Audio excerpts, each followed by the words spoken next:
Every summer, Americans spend somewhere around $11 billion trying to get rid of mosquitoes. Sprays, candles, zappers, foggers, yard treatments, wristbands, plugins, patches.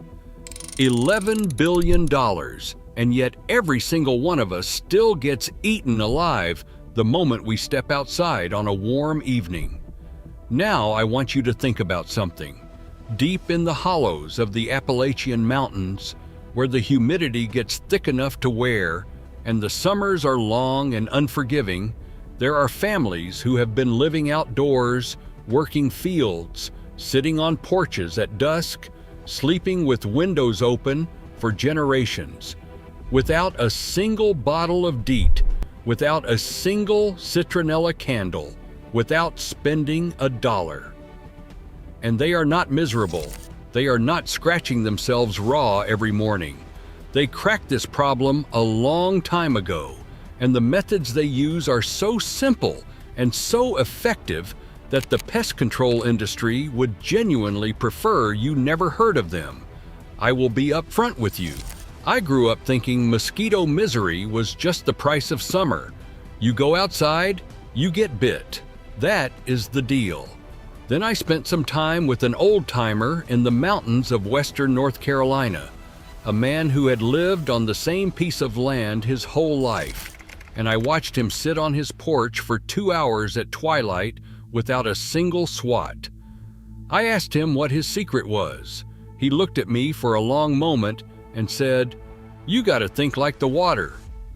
I had absolutely no idea what that meant. By the end of the summer, I did. So today, we are going through the real Appalachian methods for eliminating mosquitoes from your yard and your life. Not masking the problem, not temporarily repelling them, eliminating the conditions that create them in the first place.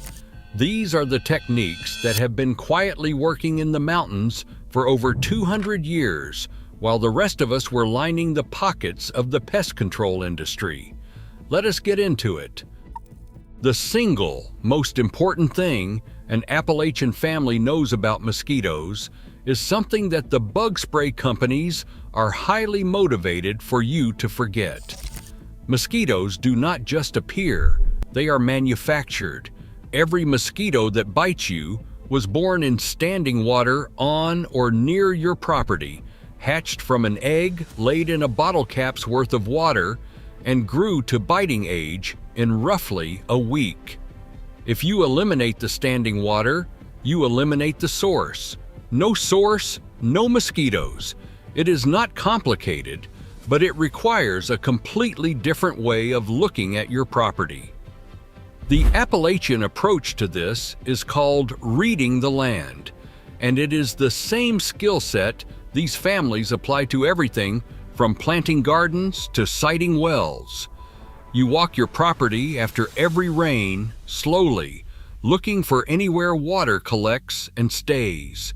Not ponds, not creeks. Those are a different conversation. The targets are the small, forgotten places. A low spot in the yard that holds a puddle for 3 days. A tarp folded in the corner that cupped an inch of rainwater, a bucket left upright, a clogged roof gutter running along the back of the house, a wheelbarrow nobody moved all spring.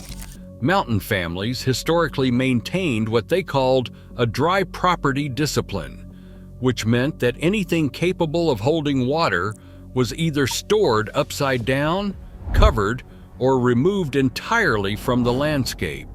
This was not considered a special chore. It was considered basic land stewardship, the same way you would not leave a gate open or a fence unrepaired.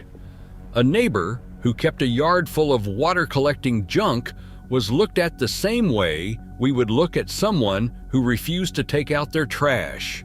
It reflected on you. I tried implementing this discipline one summer after spending time in the mountains, and I want to tell you, it humbled me completely. I found standing water in 14 different places on my own property that I had never once noticed. 14. An old dog bowl behind the shed. A cracked bird bath I thought drained. A piece of corrugated metal roofing leaned against the fence that had formed a perfect little channel. By the time I was done walking the property like those mountain families taught me, I felt like I had been blind my whole life. Now, eliminating standing water handles the breeding problem on your own land. But water that moves is a different story, and this is where the Appalachian knowledge gets genuinely fascinating. Mountain communities have used native plants as mosquito management tools for so long that the knowledge of which plants to use and where to put them is just part of basic homesteading literacy in these communities. Not decorative herbs you pot on a windowsill. These are functional plantings, positioned deliberately in the landscape, that either repel adult mosquitoes or attract and support the predators that eat them. American beautyberry is one of the most important plants in the Appalachian mosquito toolkit, and almost nobody outside of the mountain south has ever heard of it. It is a native shrub that grows wild throughout the Appalachians, producing clusters of vivid purple berries in fall, and researchers at the United States Department of Agriculture have confirmed what mountain families have known for generations, that the crushed leaves of the beautyberry plant contain compounds that repel mosquitoes as effectively as low concentrations of DEET. Mountain people would crush the leaves and rub them on exposed skin, tuck branches under hat bands, and lay fresh-cut boughs around the edges of outdoor work and sitting areas. The plant grows quickly, tolerates shade, and once established, requires absolutely no maintenance. You plant it once along the edge of a sitting area or garden, and it works for you every summer for the rest of your life. That is a fundamentally different relationship with mosquito control than buying a new can of spray every few weeks. Pennyroyal is another plant that the Appalachian tradition reaches for constantly. It is a member of the mint family that has been used in these mountains since the earliest settlement period, and its volatile oils are intensely repellent to mosquitoes, gnats, and a range of other biting insects. Mountain families planted Pennyroyal along pathways, around porch edges, and near doors, so that simply walking through it would bruise the leaves slightly and release the oils into the immediate air. They would also bundle dried Pennyroyal and hang it near windows and in sleeping areas.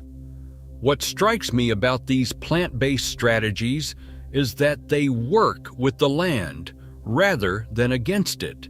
You are not killing things.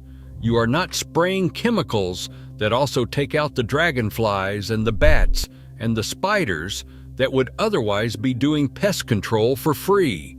You are changing the environment in a way that makes it less hospitable to the thing you do not want, while leaving the predator systems intact. Speaking of which, Appalachian families have always maintained a deliberate relationship with mosquito predators, and this is the piece of the system that the pest control industry is most motivated to make sure you overlook. A single bat eats between 600 and 1,000 mosquitoes per hour. Per hour. They hunt at exactly the time mosquitoes are most active, from dusk into the night. They navigate in 3 dimensions, and they do it completely for free. Mountain families have known this forever, which is why the traditional Appalachian farmstead almost always included bat habitat. Simple wooden bat boxes mounted on the south or southeast face of a barn or outbuilding, positioned 12 to 15 feet off the ground and away from artificial lights.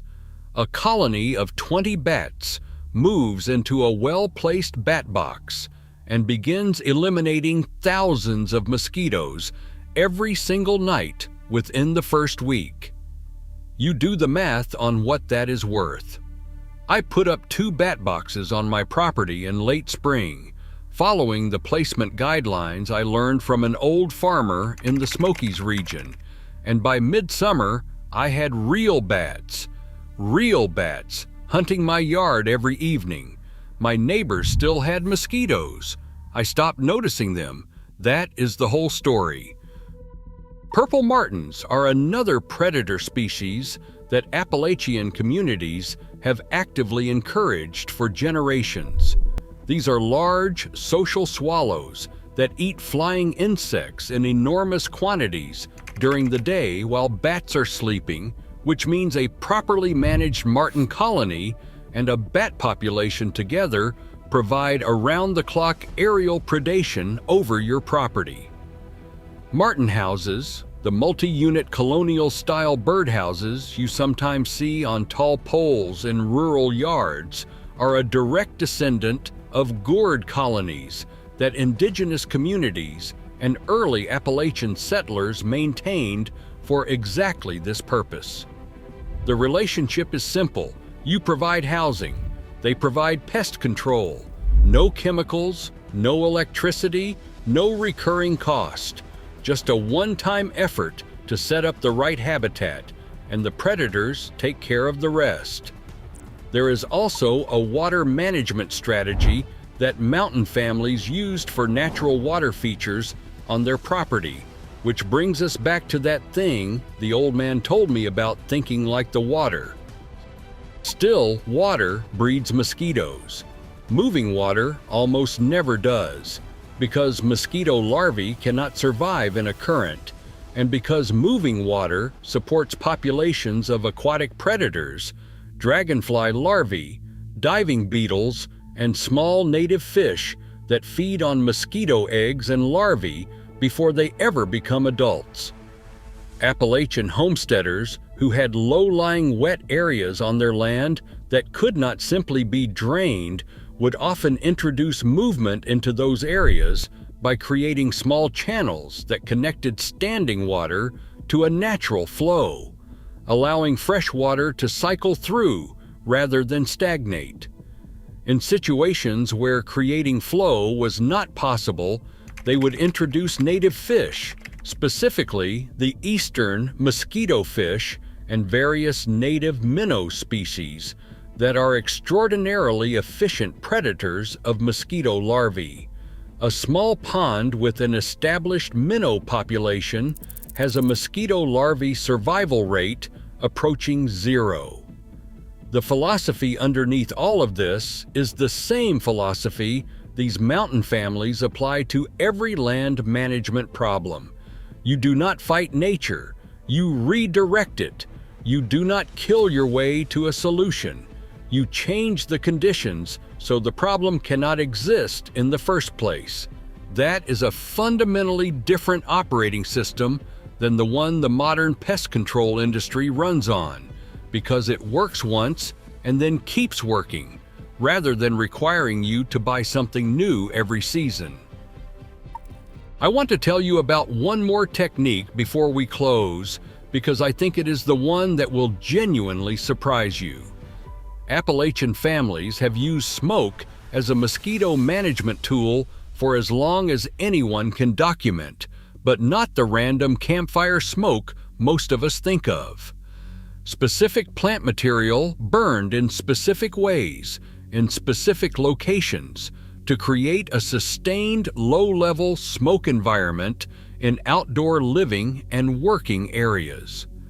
Dried bundles of sage, sweetgrass, cedar bark, and dried beautyberry were burned in shallow clay dishes or simple metal containers at the perimeter of outdoor areas during the peak mosquito hours of dusk and early evening. The smoke from these plants is intensely repellent to mosquitoes, travels along the ground where mosquitoes fly, and creates a barrier effect around the sitting area without being heavy or unpleasant for the people inside it. These are the same plants that have been burned for this purpose by indigenous communities throughout eastern North America for thousands of years. The Appalachian Mountain tradition borrowed and refined what was already there. It is a completely different experience from a citronella candle placed in the middle of a table. That candle produces a tiny column of smoke that rises straight up and dissipates immediately. A clay dish of smoldering dried sage at the edge of a porch produces a low, spreading, persistent smoke layer that actually covers the area where mosquitoes hunt. The geometry matters. The plant material matters. The mountain families knew both. What I keep coming back to every time I dig into this kind of knowledge is how complete it is. The Appalachian approach to mosquitoes is not one trick. It is a system. You eliminate breeding water on your property. You plant beautyberry and pennyroyal in the right locations. You build habitat for bats and encourage martin colonies. You manage any natural water features to support predator populations. You burn the right plants at the right time in the evening. Every element is connected to every other element, and the whole system costs almost nothing to build and nothing to maintain once it is running. That is what $11 billion a year has been very successfully preventing you from figuring out. Not because the information is hidden. It has never been hidden. It has just been quietly sitting in the mountains this whole time, waiting for someone to come up and ask the right question. The old ways of working with land instead of against it are not quaint. They are not primitive. They are simply correct in ways that take a few centuries of failure to fully appreciate. If this is the kind of forgotten knowledge you want more of, hit subscribe. We are just getting started.